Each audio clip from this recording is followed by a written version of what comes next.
Now, viewers, we're beginning the bulletin with our focus being completely on the natural disaster that struck Russia at this given point. We are speaking of the monster earthquake that's jolted Russia, quake measuring up to 8 on the Richter scale in Russia.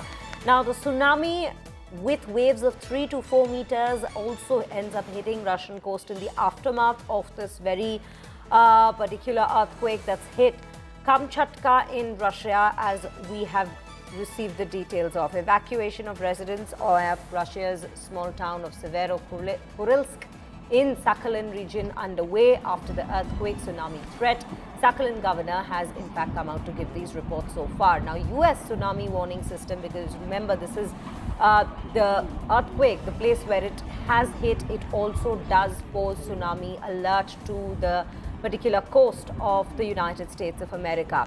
Now, tsunami waves reaching more than 3 meters above the tide level are possible along some coasts of northwestern Hawaiian Islands as well as Russia. Tsunami waves reaching 1 to 3 meters above the tide level are possible along some coasts of Guam, Hawaii and Japan as well. Now, tsunami waves reaching 0.3 to 1 meters above the tide levels are also possible for some coasts of Chuuk, Kosrae, Marshall Islands, Palau and Philippines. Now, US tsunami warning system has also come out to say that tsunami waves are forecast to be less than 0.3 meters above the tide level for coasts of South Korea, North Korea and Taiwan. These are the latest details, viewers, that we are bringing to you. And Kumar Kunal joins us on the broadcast to bring us more details.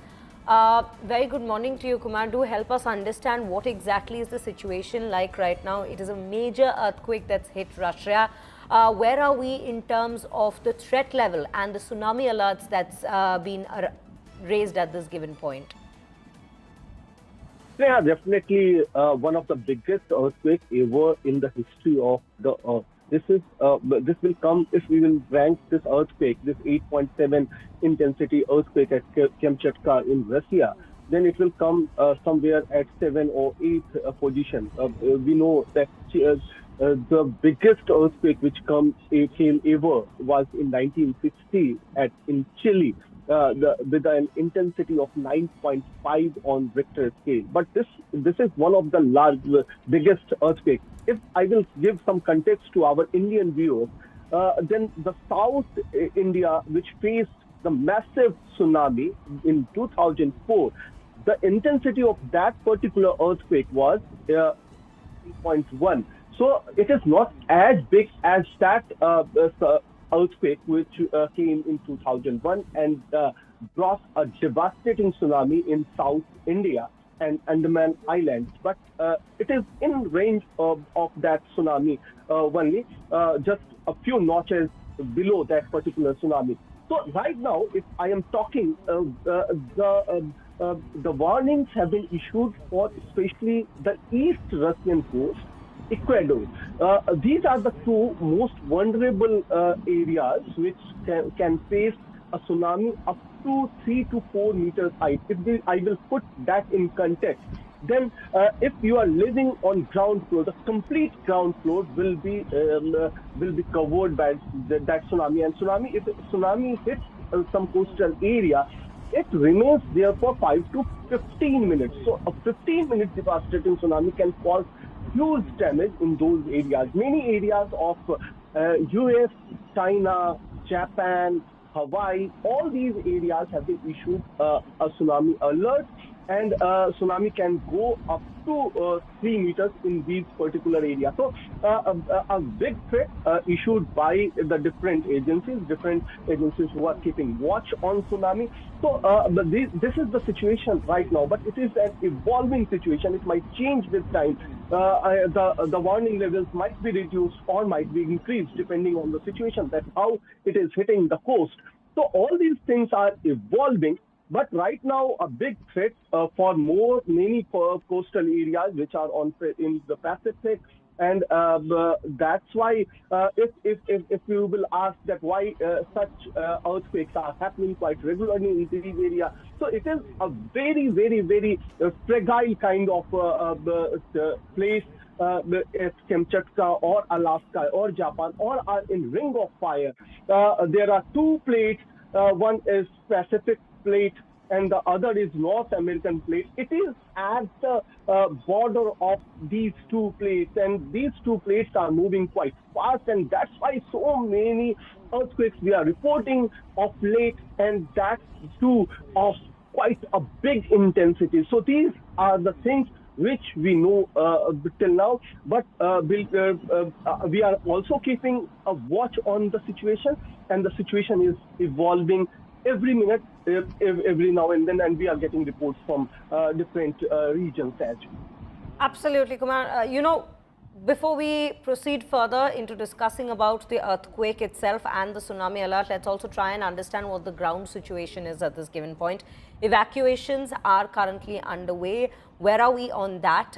If you could just take us through the measures that's being taken by the government to make sure people are completely evacuated from these threat-prone areas, both in terms of earthquake as well as in terms of the tsunami alert that's been raised. One thing which has changed over the years is the early warning system. The moment this earthquake came, all the systems have been alerted in different countries that where it can impact a tsunami. So that way we have done better. So a better early warning system which can help in evacuating.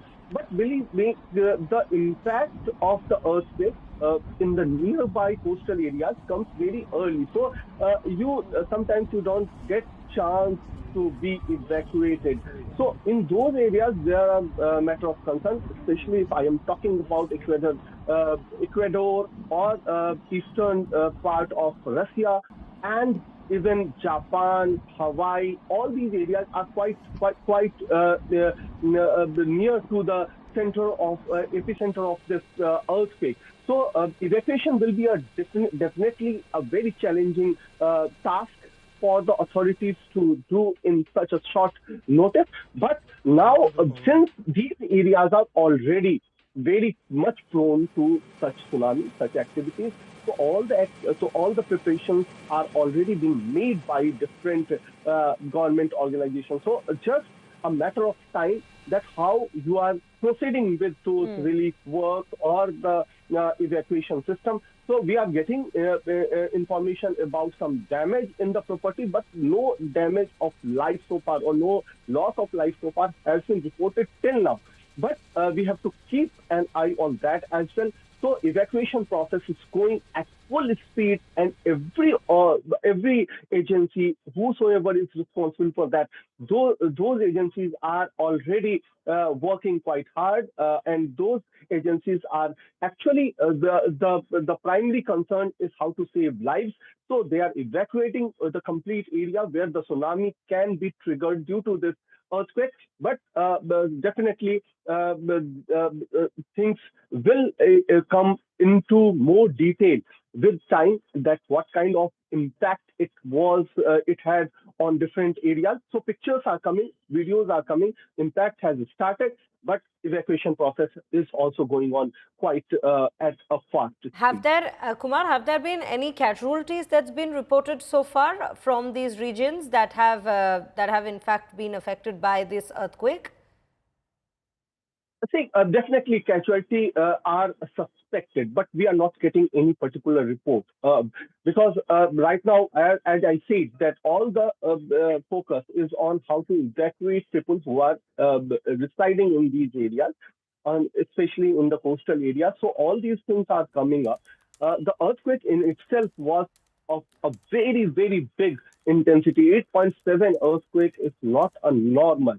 As I told you, that if we will rank this earthquake, it will come at 7 or 8 position ever recorded after 1900. After 1900, we are actually gazing these earthquakes. So in last 125 years, if we will we have started keeping track of these earthquakes, this will rank at 7 or 8 position. So this is a very, very big earthquake. So even the impact, due to the impact of earthquake, there might be some losses of life. But we have to ascertain the figure, because right now what we are getting, that no particular report of losses of life have come But with time, it will also come more clearly that what kind of losses it made due to the earthquake and due to tsunami both. So right now, since the focus is on tsunami, so every agency is working hard to avoid any kind of losses uh, due to tsunami, because earthquake is now a thing of past. What has happened, that has happened, but tsunami threat is looming large over different regions. So that is the first concern and first actually big challenge to get out of that tsunami problem. So that is the situation right now, and that's why we are right now talking more about tsunami Right. rather than the big Right, Kumar. earthquake which has Do stay happened. with us. Do stay with us. We'll consistently keep coming back to you to understand the latest updates from the ground there at this given point in the aftermath of this massive earthquake that's hit Russia. But right now, I'm also being joined by Matthew Capucci, atmospheric scientist, senior meteorologist. Thank you, Mr. Capucci, for joining us at this hour. Firstly, I want to understand from you the geography of the region that we are speaking of. There are two plates, if I'm not wrong, the Pacific plate and the Okhotsk Sea plate that we are looking at. What, in terms of seismic activity, has gone down to trigger such a massive earthquake? Yeah, so what you have happening right now is something called a subduction quake. Basically, the oceanic plate, the Pacific plate, has been squished by the seafloor. So the crust is very dense. It's dense, it's heavy, it wants to kind of sink beneath other plates. And so the Pacific plate essentially slid or subducted beneath the Okhotsk plate, and that thrust, that mega thrust of the seafloor underneath the Okhotsk plate released a significant slip, and that vertical displacement of the seafloor was enough to trigger a potentially significant tsunami that may race across much of the Pacific Ocean. Right. So at this point, that is the activity that you say has taken place at this point.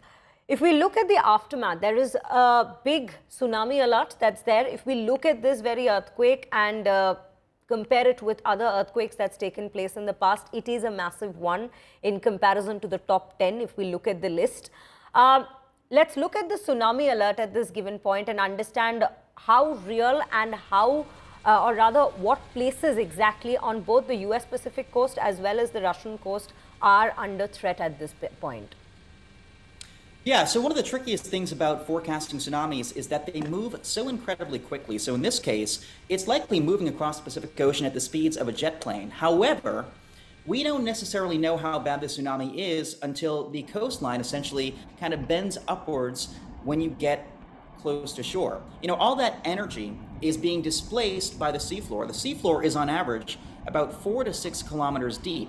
And so all that thrust, all that movement of the water is kind of dispersed throughout the water column. But then suddenly, all that energy is basically bottled up as you get right towards the coast, and that's when you have a tsunami, basically all the water being pushed ashore briefly.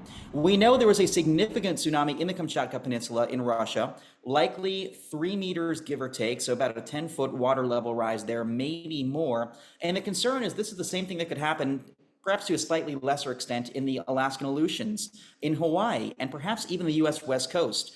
In Japan, the concern is there for a water level rise of 1 to 3 meters. Right, Matthew, thank you for, in fact, putting that into context for our viewers. Yes, it is a massive earthquake that has jolted Russia at this given point. We are keeping a close track of how things will pan out.